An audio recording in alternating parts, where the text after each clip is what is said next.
For today's cup of coffee, we're going to have a little bit of a different thing. Every day's a different day on the cup of coffee because the theme of this channel is random. So I never have to worry about anything else as long as I've got randomness, which we know that there actually is no random. But I want to offer everybody a little bit of encouragement because so many people are feeling kind of blue. I know, it was just so there, folks. What can you do to combat depression? And there's actually several things that you can do. One of them is do things that amuse you. And our little gothic home. That's one of the things that amuses me.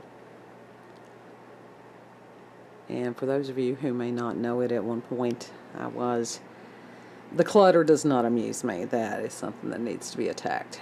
I was an intensive in-home counselor. It's a mental health counselor. In terms, it's called a qualified mental health professional, a QMHP. And my world blew up in 2013. Actually, my world has been blowing up for 55 years at this point. But that was one of the crux points. That was one of the breaking points. And that the experience that I had in 2013, I've alluded to it, but I've never sat down and truly told the entire story. One, because it's lengthy. It's hard to get that down to a 30-second sound bite or even a 60-second sound bite. And that was, it was. But during the lowest part of my existence, God was there, and I had the most incredible, supernatural, paranormal, spiritual experience. And I can't talk about that much either because there's a lot of people, especially within the religious communities, that if you talk about spiritual experiences, they will look at you funny. And I don't understand that. And that's one of the reasons that I usually have church out on the front porch. Me, God, youngest kid, I call my mother, different things like that. I've laughed before. I'm too goth for the Christians and too Christians for the goths. And so it's just me and God out there doing our thing. And that was just like I was urged by someone very kind a couple of days ago. They said, it's one of these little things on YouTube. It's like, do you need a miracle? And I'm like, why, yes, I do. And it's like, put your need below. So I did, which included husband is possessed, for real. And they gave me a pretty immediate response, which was, you need to call our number. And so I did call the number. And it was interesting because the lady that I spoke with, and I knew this was going to happen, because most of the people that call themselves Christian, they are not battle ready. Now, there's a vast difference between church people and followers of Christ. And so when I told her the situation, I said, look, this is real. We saw the demonic spirit or the unclean spirit or whatever. There were supernatural events that did follow these things. She asked me to go to asked me as far as my local congregation. I'm like, I don't have one. And because even the local people that I've talked to, they're like, have you contacted a priest? Okay, well, this is the chain of command. I'm not Catholic. I'm not throwing off on the Catholics or anything, but the chain of command with the Catholics is that you go to the priest. The priest has to go to his chain of command. Then they have to determine what, if anything, can be done, how it can be done. Okay, husband's in another state. So that disqualifies him automatically. But you know what? No matter where you are, God is. He's there. So that's just a little bit of what's going on in my world. God kept me sane. He kept me safe during that period of time. He's doing the same thing today. God is no respecter of persons. He can do the same for you. And it's a matter of helping yourself. If it's something that you find funny, I don't care if it's a matter of you get out of bed in the morning and you stub your big toe.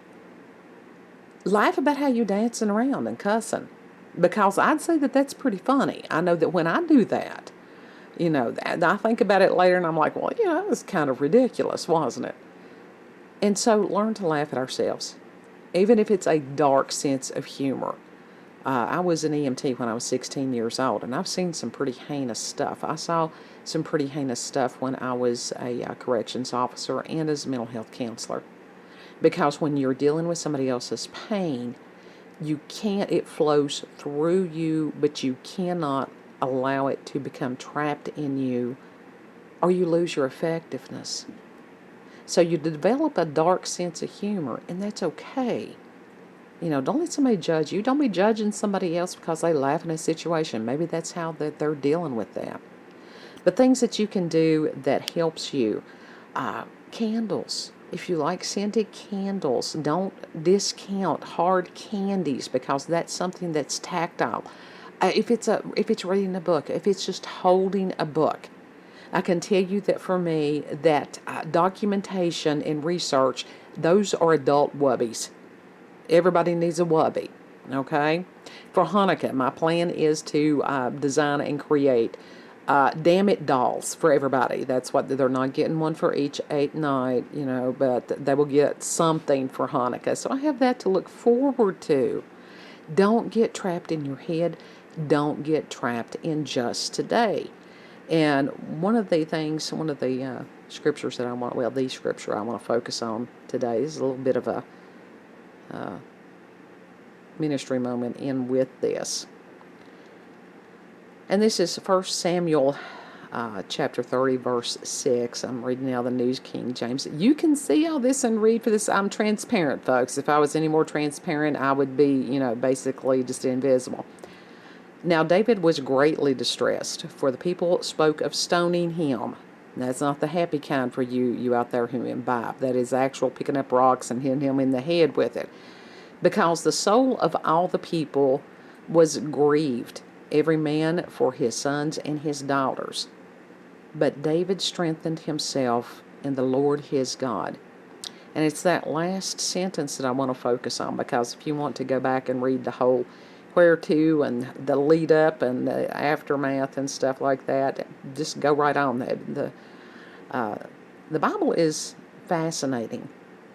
And Michael Heiser, if you're not familiar with him, please acquaint yourself with him. Brilliant Bible scholar, and he can explain things that you never dreamed was in there. And this is not a science book, folks. So there's a lot of things. There's a lot of allegory in there. There's a lot of things that we don't understand, even as far as if you want to go into the why did the Great Flood happen, about the Nephilim and the tainting of the gene pool and all that stuff. Yeah, I can go there with you. But today I'm just going to keep it simple. And that is, David strengthened himself in the Lord his God. Everybody around him had turned against him. He had nobody. That sounds like somebody else that we've got lots of folks in the nation and around the world praying for. And you know what? God came through for King David. He'll come through for you. He'll come through for all these other things. It may not be in the way that you think it's going to be. That doesn't mean God failed. Okay? Sometimes we think, oh, God has to do it this way. That is not how God works. He's much too big to be put in a 2x2 box. So if that's how you're understanding God, you need to step back a little bit and refocus. But focus on yourself. What makes you soothed? What makes you feel comfortable? As long as it ain't hurting you or hurting somebody else. Now, that's the main thing there. Don't go out here and get a half a pint of Jack Daniels and then you're going to feel like hell in the next morning. No, that is not a positive coping skill. Get you a cup of coffee. Get you a book. And make plans. That means that if you've got a local homeless shelter, food bank, something like that, do something for someone else. That's one of the greatest things to get you out of your own self-pity, is to do something to help somebody else. And the last sensei that I had, he had lots of issues, but he taught me a lot of things. There was one time that I don't know what was going on in his world, but he absolutely beat me. I'm not talking in an instructor type of way. I'm talking, it had been years since I had taken martial arts, and I went in as a yellow belt again. Well, you start out white and then you go to yellow. And dude was like 6'2", total muscle. Here I was, pudgy. I don't even remember how old I was, but older. And I took stance, and he just, with one kick, I went flying across the floor.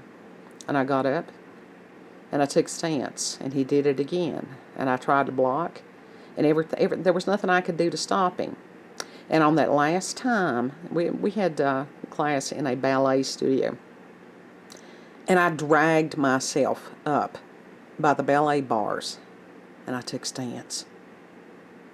And I think it was at that point that he sort of came to his senses, and he's like, oh, this is a student, what am I doing? I stumbled out of that dojo. I had a hematoma on my left forearm that was literally about the size of an egg. I could have given up, but I thought, you're not going to beat me. And during the course of time, he told me, he said, anytime you're tired, fight harder. When you think you can't go on, fight harder. When you feel like you could just lay down and die, fight harder. And I've carried those words with me all these years, and he was absolutely right. Don't you dare let the devil beat you. If you need to contact me, you let me know. I'll give you an email address if y'all don't have it.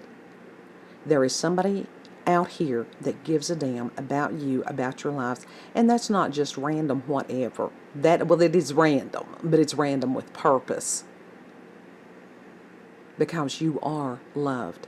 If there's a voice anywhere near you, in you, whatever it is that tells you that you are anything other than a beloved child of the Most High God, you know that's the voice of the enemy, and you tell that thing to get away from you. If you need somebody to fight, let me know. I've got experience. You all have a beautiful, blessed day.